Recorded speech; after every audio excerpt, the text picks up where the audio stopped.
इतिहास केवल 2 प्रश्न, 12वीं क्लास के ज्योग्राफी के, ज्योग्राफी मतलब भूगोल, भूगोल के 2 प्रश्न VVI क्वेश्चन, दीर्घ प्रश्न का, जिसे आप क्या बोलते हो, लॉन्ग क्वेश्चन बोलते हो।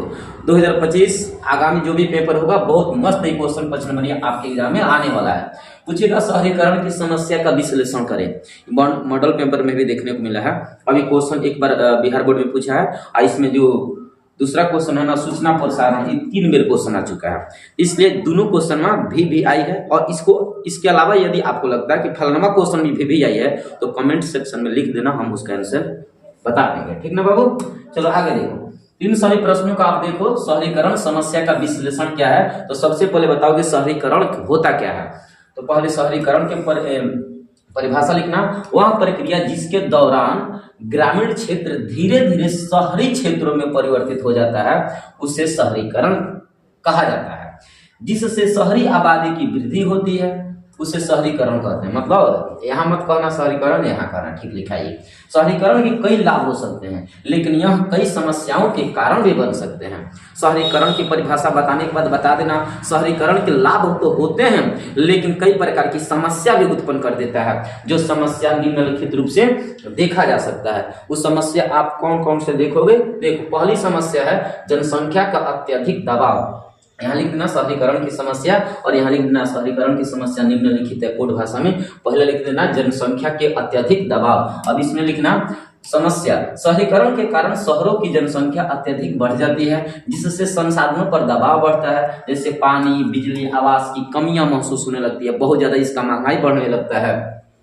परिणाम निकलता है अत्यधिक भीड़ भाड़ लग जाता है, असमान संसाधन वितरण हो जाते हैं, जीवन स्तर में गिरावट आता है। उदाहरण है मुंबई, दिल्ली, कोलकाता महानगर में इत्यादि सब समस्या देखने को मिलता है जहां जनसंख्या का दबाव अत्यधिक है। तो ये हुआ पहला कारण जनसंख्या का दबाव, जिसमें ये लिखोगे समस्या, परिणाम और उदाहरण, ठीक है। इसी प्रकार 2 और लिख देना आवास की समस्या। अभी आवास की समस्या में क्या देखोगे, समस्या, परिणाम, उदाहरण, हर एक चीजों में 3 गो आंसर लिखना, ठीक है। 2 नंबर है आवास की समस्या। तो समस्या क्या है, शहरी क्षेत्रों में सस्ती और पर्याप्त आवास की कमी होती है। मतलब शहर में जाओगे तो बहुत सस्ता और आवास के बहुत कम होला, बहुत लिमिटेड मात्रा में आवास मिलता है, वो भी इतना हाई लेवल में मांगता है रेंट ना, दिमाग खराब हो जाता है, इसकी अभाव होता है, जिससे झुग्गी झोपड़ी का निर्माण होता है। परिणाम क्या निकलता है, अव्यवस्थित बस्तियां, असुरक्षित और अनहेल्दी रहने की परिस्थितियां होती है, और गरीबी में वृद्धि होती है। लोगों के पास पैसा नहीं रहता है रूम लेने के लिए, तो वहां झुग्गी बना लेते हैं सड़क के किनारे और वहां बसते हैं, तो एक प्रकार के असुरक्षित होता है। वो अनहेल्दी का मतलब स्वास्थ्य खराब होने की संभावना होता है, अस्वस्थ में रहते हैं, स्वास्थ्य खराब होने लगता है, और अनहेल्दी मतलब अस्वस्थता। उदाहरण का मतलब दिल्ली, मुंबई इत्यादि झुग्गियों का प्रसार ज्यादा होता है। इसके अलावा तीसरा समस्या बता देना पर्यावरण समस्या। पर्यावरण समस्या में पहला समस्या लिखना शहरीकरण के साथ साथ प्रदूषण, जलवायु परिवर्तन, प्राकृतिक संसाधनों की उत्पत्ति का दोहन होता है, मतलब अत्यधिक दोहन होता है। परिणाम निकलता है वायु प्रदूषण फैलता है, जल संकट आता है, कचरा प्रबंधन की समस्या देखने को मिलता है, प्राकृतिक परिस्थिति या तंत्र का नुकसान होने लगता है, पारिस्थितिकी होता है इकोसिस्टम, वो भी एक प्रकार के नुकसान होने लगता है। उदाहरण में दिल्ली के वायु प्रदूषण और जलवायु संकट देख लो आप। दिल्ली में आगे देखो तो सबसे ज्यादा प्रदूषण है भारत में। दिल्ली किस नदी किनारे है, यमुना नदी किनारे। और बताओ हम आपसे पूछें कि भारत में सबसे ज्यादा प्रदूषित नदी कौन है, तो इसका आंसर क्या देते हो, बड़ा जरूरत है यार। यातायात का भी साधन हो जाता है, स्वास्थ्य का भी समस्या देखने को मिलता है। तो शहरी मतलब उनमें से कौन 3 गो लिख देना, ढेर हो जाएगा कंटेंट, हम ढेर लिख दिया ना, इसमें जो आपको 3 गो कंटेंट लगेगा। स्वास्थ्य की समस्या, तो समस्या बताओगे, पहला समस्या शहरी क्षेत्र में स्वच्छता की कमी होती है, जलवायु प्रदूषण और असंवेदनशील स्वास्थ्य सेवाएं कई स्वास्थ्य समस्याओं को जन्म देती है। परिणाम होता है रोग का फैलाव होता है, जैसे श्वसन रोग, जल जनित रोग, मानसिकता तनाव आदि। उदाहरण के लिए शहरी क्षेत्र में बच्चों में अस्थमा और श्वसन संबंधी समस्या बच्चों में सबसे ज्यादा देखा जाता है। इसके अलावा अपराध भी देखोगे तो अपराध में भी शहर में बहुत ज्यादा देखने को मिलता है। अपराध में कौन कौन होता है? शहर में बढ़ती जनसंख्या, बेरोजगारी, सामाजिक असमानता अपराधों में वृद्धि का कारण बन जाती है। परिणाम निकलता है कि बढ़ते अपराध जैसे चोरी, हिंसा, महिला सुरक्षा समस्या उत्पन्न होता है। जैसे दिल्ली और मुंबई में बढ़ते अपराध के मामला देख लो। बार बार मुंबई, दिल्ली, कलकत्ता, चेन्नई के उदाहरण बोलना, क्योंकि इसमें जनसंख्या ज्यादा देखने को मिलता है। और लास्ट में क्या करेगा, इस संस्कृति और सामाजिक बदलाव भी होता है। तो कौन 3 से 4 को लिख देना, 5 नंबर में हो जाएगा। कोशिश करना एक पेज मतलब 1.25 से 1.5 पेज में जानी चाहिए 5 नंबर में, ठीक है। लास्ट में निष्कर्ष यहाँ निकाल देना, कौन कौन समस्या उत्पन्न होने के बाद यहाँ निष्कर्ष निकाल देना कि शहरीकरण की अनिवार्य और प्राकृतिक प्रक्रिया है, लेकिन इसके साथ साथ आने वाली समस्या को सुलझाना आवश्यक है। इसके समाधान के लिए उचित नगरीय योजना, स्मार्ट सिटी, सतत विकास की रणनीतियां, संसाधनों का उचित प्रबंधन की भी आवश्यकता होती है।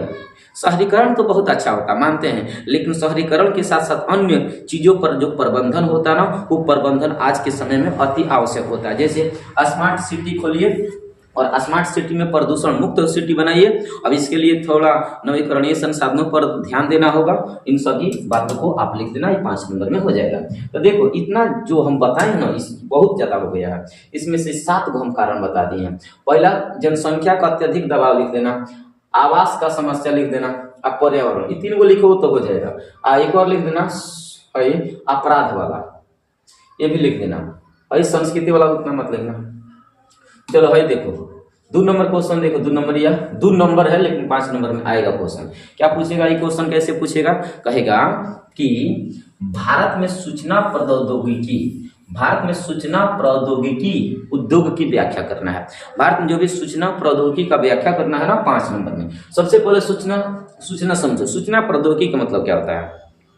सूचना का मतलब होता है ऐसा उद्योग धंधा जो हमारे मैसेजों को, हमारे संदेशों को एक स्थान से दूसरे स्थान तक पहुंचाता है, उसे हम सूचना प्रसारण या सूचना व्यवस्था कहते हैं, सूचना प्रौद्योगिकी कहते हैं। लेकिन ये भारत में सूचना प्रौद्योगिकी जो होता है ना, IT, इंफॉर्मेशन टेक्नोलॉजी, इसका परिभाषा बताओगे, वह उद्योग जो computer, software, networking, data processing, अन्य डिजिटल सेवाओं के माध्यम से सूचना का आदान प्रदान किया जाता है, उसे सूचना प्रौद्योगिकी उद्योग कहा जाता है।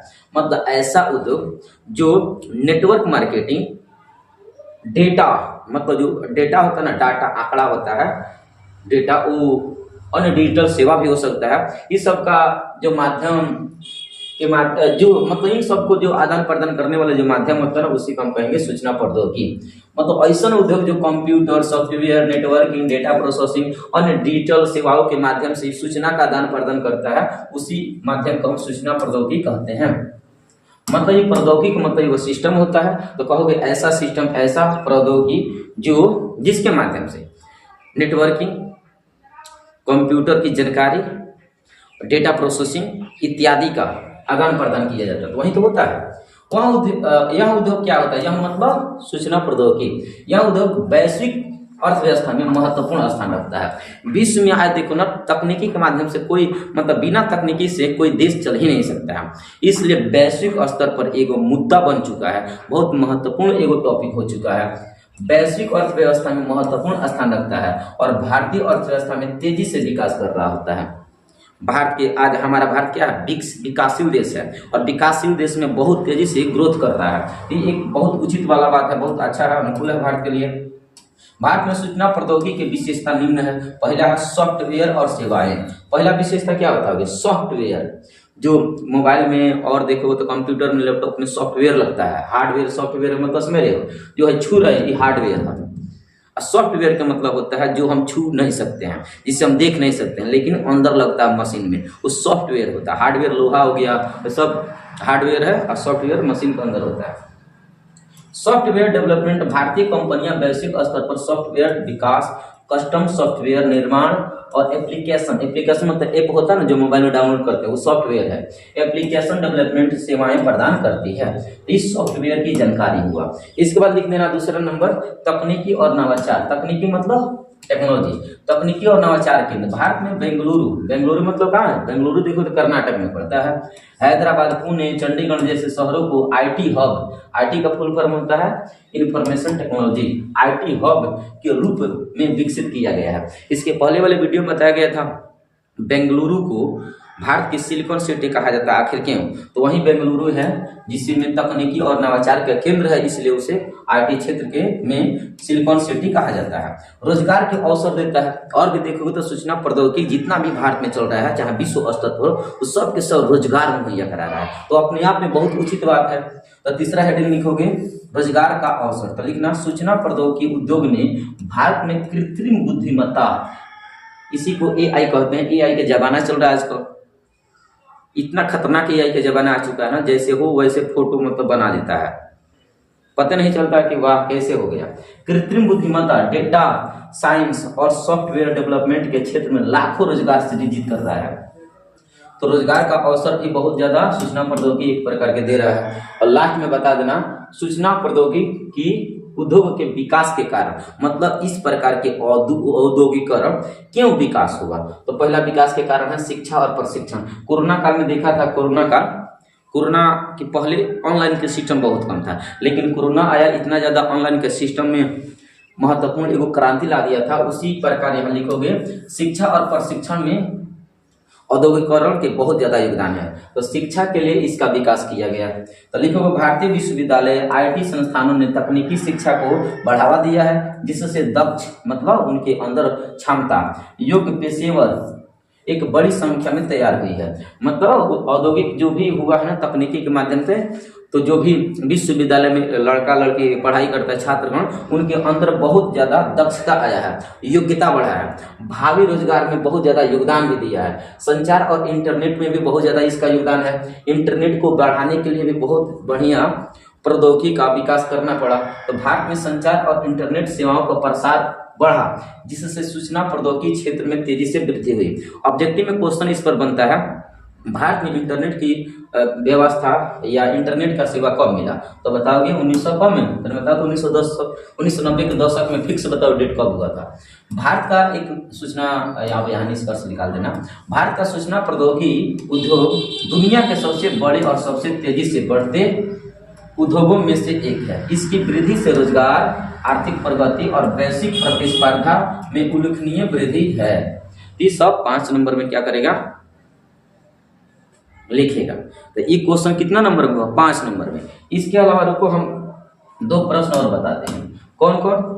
तीसरा प्रश्न देखो, ये क्वेश्चन देखेगा ते भी 2 बेर क्वेश्चन बिहार बोर्ड में क्वेश्चन बैंक उठा कर देखो ते भी क्वेश्चन पूछा हुआ है। तो 2 प्रश्न ये हो गया, 4 प्रश्न आपका 5 नंबर हो जाएगा। ये तीसरा है, 2 बता दिया गया। तीसरा है कि भारत में जनसंख्या घनत्व का स्थानिक वितरण, मतलब सबसे पहले इसमें क्या करेगा, जनसंख्या घनत्व क्या होता है, इसका कहाँ कहाँ घनत्व ज्यादा है कहाँ कम है, इसके बारे में डिटेल में जानकारी लेगा। और याद रखना 1.5 पेज में कम से कम बिहार बोर्ड में लिखना, 1.5 पेज में, और सुंदर लिखावट में लिखना कि किसी प्रकार के नंबर कटने की गुंजाइश न हो, नहीं तो उसके अनुकूल आंसर नहीं दोगे तो समझो कि कितना हो लिखोगे कम नंबर देगा। तो अब यहाँ भर करोगे कि इतना लिख ले तो इतना नंबर कहाँ मिलता, यही रहनिया से।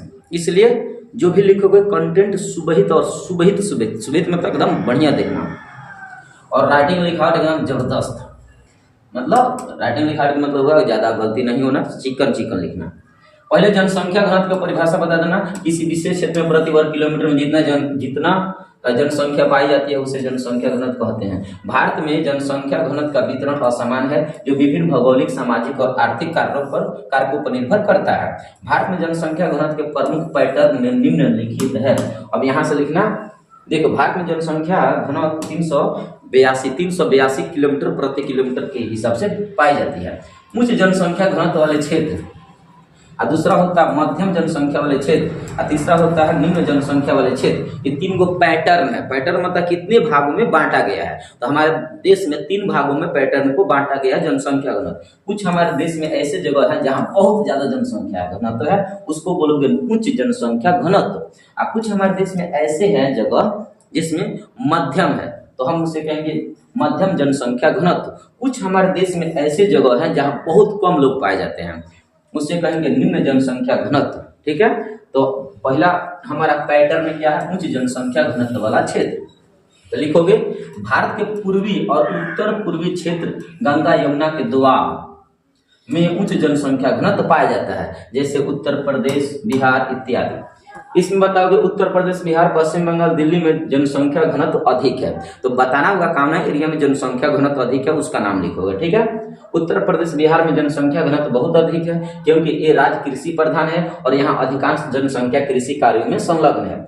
दूसरा जो पैटर्न है ना, इसमें बताओगे मध्यम जनसंख्या घनत्व वाला क्षेत्र, तो इसमें उस जगह के नाम बताओगे जो जहां न कम होता है न ज्यादा होता है। मध्य भारत और दक्षिण भारत के कुछ हिस्सों में जनसंख्या घनत्व मध्यम है। मध्य प्रदेश, राजस्थान, छत्तीसगढ़ में जनसंख्या घनत्व अपेक्षाकृत कम है, हालांकि इन क्षेत्रों में भी कृषि और प्राकृतिक संसाधन अधिक है। तेलंगाना, कर्नाटक, आंध्र प्रदेश जैसे दक्षिण भारत में जनसंख्या घनत्व औसत है, क्योंकि यहाँ के शहरीकरण और कृषि गतिविधियां बढ़ रही है, लेकिन इन क्षेत्रों में भौगोलिक विविधता पाई जाती है। भौगोलिक विविधता के कारण जनसंख्या कम है। तीसरा पैटर्न बताओगे निम्न जनसंख्या घनत्व वाला क्षेत्र। निम्न मतलब कम। राजस्थान, हिमाचल प्रदेश, लद्दाख जैसे क्षेत्रों में जहां भौगोलिक कठिनाई, जल की कमी, कठोर जलवायु के कारण जनसंख्या घनत्व कम हो जाता है। यहाँ लोग बसना नहीं चाहते हैं, क्योंकि इतना ज्यादा प्रॉब्लम होता है मनुष्य को रहने में। जैसे देखोगे तो जल की कमी होता है, लद्दाख में देखो पानी पीने की कमी होता है, एक तो बहुत ठंडा लगता है, राजस्थान में पानी की कमी पड़ता है, तो कठोर जलवायु होता है, एकदम रेल देता है, बहुत तेज धूप निकल जाता है, जिसमें रहना अपने आप में वो बहुत बड़ा काल हो जाता है।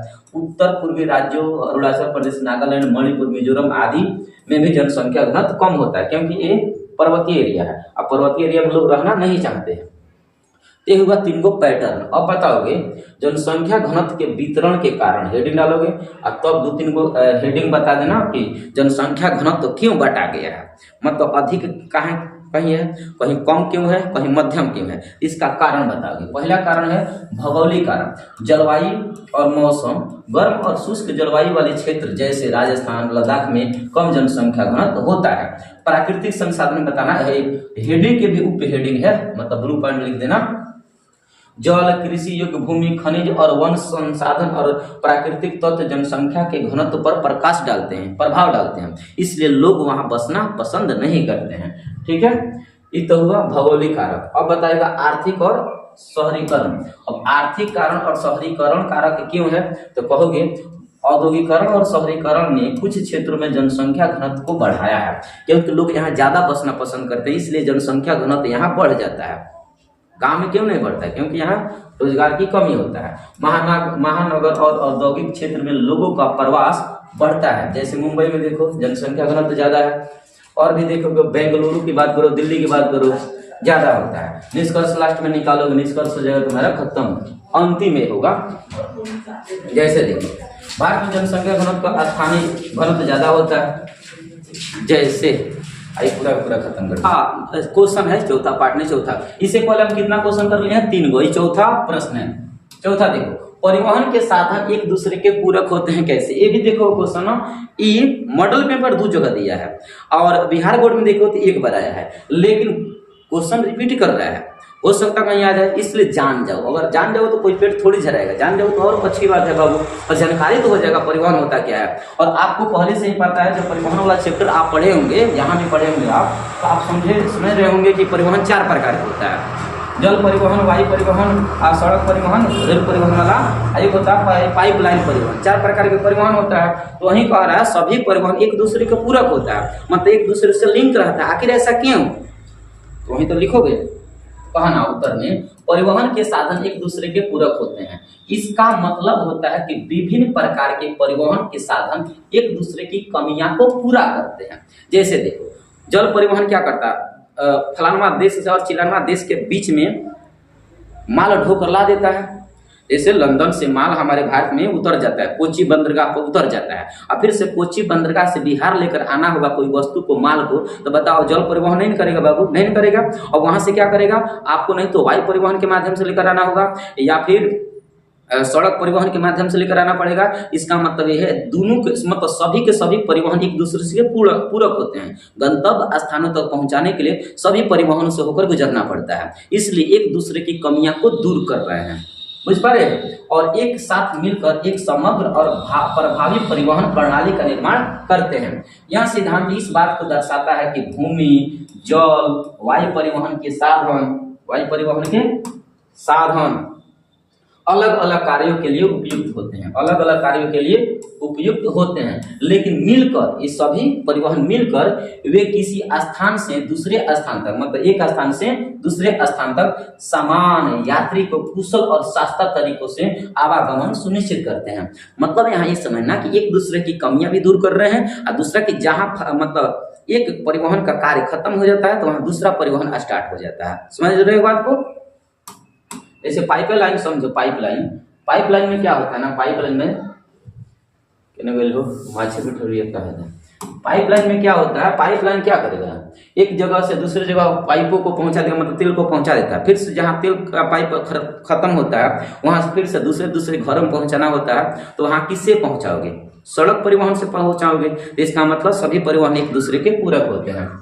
परिवहन के विभिन्न साधनों के प्रकार निम्नलिखित हैं। पहला साधन, दूसरा सड़क परिवहन है, तब लिखना दूसरा पाइपलाइन परिवहन, वायु परिवहन, जल परिवहन, चारों के बारे में लिखना छोटा छोटा करके, एक लाइन दो लाइन में तो ढेर लिखा गया है। विशेषता बता देना, एक परिवहन का साधन लचीलापन वाला साधन होता है, क्योंकि सड़क लगभग हर जगह जाती है, वहां किसी भी स्थान तक जा सकती है।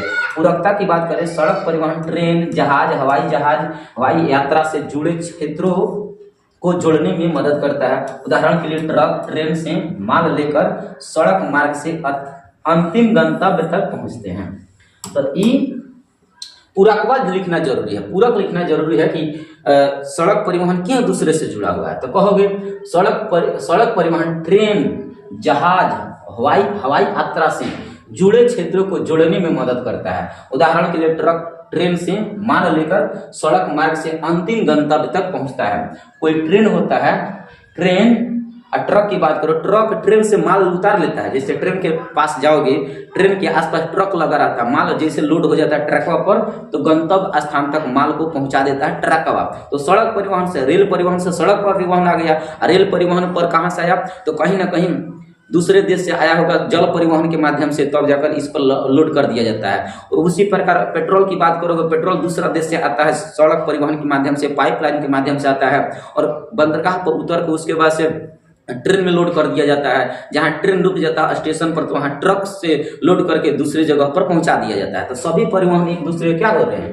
पूरक हो रहे हैं। रेल परिवहन में बता देना कि इसका विशेषता यही है, यह बड़े पैमाने पर भारी माल बड़ी संख्या में यात्रियों के लिए एक कुशल, सस्ता और साधन होता है। सस्ता साधन रेल परिवहन होता है, हालांकि सबसे सस्ता कौन होता है, जल परिवहन होता है। पूरकता की बात करें, रेल परिवहन प्रमुख शहरों और कस्बों को जोड़ने के लिए उपयोगी होता है, लेकिन अंतिम गंतव्य तक पहुंचाने के लिए सड़क परिवहन की आवश्यकता होती है। रेल परिवहन एक विशेष स्थान ही तक जाता है। अभी समझो कि तनी हमारा घरों में चलो हो, 5 रुपया ले लो, घर वाला पहुंचा दो, तो ऐसा ट्रेन नहीं कर सकता है। उसका एक लोकेशन होता है कि उस स्टेशन के बाद वो नहीं जा सकता है, उसका फिक्स दायरा होता है। उसके बाद से किस परिवहन का प्रयोग करोगे, सड़क परिवहन के प्रयोग करोगे स्टेशन के बाद। इसलिए बताया जाता है कि एक दूसरे के पूरक होता है। उदाहरण के लिए ट्रेन का सामान या यात्री स्टेशन तक पहुंचने के बाद उसे आगे सड़क या हवाई मार्ग से भेजा जाता है। तो जहां खत्म हो जाता है वहां से दूसरा परिवहन इस्तेमाल करना पड़ता है। जल परिवहन की बात करो, इसमें लिखना विशेषता में जल परिवहन सबसे सस्ता और ऊर्जा कुशल साधन है, खासकर जब बहुत बड़े पैमाने पर भारी माल का परिवहन करना होता है। जब बहुत ज्यादा माल एक देश से दूसरे देश में भेजना होता है, तब जाकर जल परिवहन का प्रयोग किया जाता है। इसका पूरकता की बात किया जाए, जल परिवहन के बाद सामान को बंदरगाह से रेलवे या सड़क द्वारा वितरण केंद्रों तक भेजा जाता है। उदाहरण के लिए समुद्री जहाज के माध्यम से माल विदेश से आकर उसे रेलवे स्टेशन या ट्रक द्वारा गंतव्य स्थान तक भेजा जाता है। बंदरगाह तक जल परिवहन उतार देता है, उसके बाद से रेल परिवहन, उसके बाद से फिर से सड़क परिवहन से ट्रक पहुंचा देता है। तो ये सब कई प्रकार के परिवहनों का उपयोग करते हैं और सभी परिवहन एक दूसरे से जुड़े होते हैं। हवाई परिवहन की बात करोगे, हवाई परिवहन विशेषता, यह तेजी से यात्रा करने का सबसे तेज और सबसे विश्वसनीय तरीका है, खासकर लंबी दूरी की यात्रा के लिए। पूरकता की बात करें, हवाई मार्ग सड़क रेल और जल मार्ग से जुड़े होते हैं। हवाई परिवहन के माध्यम से सामग्री को एक स्थान से दूसरे स्थान तक शीघ्रता से पहुंचाया जा सकता है, लेकिन अंत में इसे सड़क या रेल परिवहन द्वारा अंतिम गंतव्य स्थानों तक पहुंचा दिया जाता है। और लास्ट में यहाँ उदाहरण लिख देना, सभी उदाहरण व्यापार ही बहुत कम, ऊ मत लिखना है, निष्कर्ष डायरेक्ट निकाल देना। निष्कर्ष निकालोगे कि परिवहन के सभी साधन एक दूसरे के पूरक होते हैं, क्योंकि वे विभिन्न प्रकार के यातायात के लिए विशिष्ट होते हुए भी मिलजुल कर काम करते हैं और एक दूसरे की कमियां को महसूस करते हुए मतलब कमियां को दूर करते हैं। ये सब क्या होगा, ये क्या लिखोगे, ये हो गया आपका निष्कर्ष। है जो लिखा गया था ना, यात्रा सभी परिवहन साधन एक दूसरे के पूरक होने का उदाहरण, तो वो भी लिख सकते हैं मन करेगा तो। ये 4 गो प्रश्न हुआ, चारों प्रश्न आप इत्मीनान से कॉपी में लिख लो और प्रैक्टिस कर लो, आंसर राइटिंग करते रहो, क्योंकि अब समय बहुत कम बच गया है। आंसर राइटिंग इतना ज्यादा करो कि हाथ दर्द करने लगे, लेकिन नंबर कम ना आए। जो मेहनत ज्यादा करेगा उसका रिजल्ट तो अच्छा बनेगा, जो मेहनत नहीं करेगा वो पाप की तरह नंबर लेकर आएगा, जो कि उचित नहीं लगेगा, किसी भी माता पिता का उचित नहीं लगेगा। और इसलिए मेहनत अधिक से अधिक करो। Okay, thank you.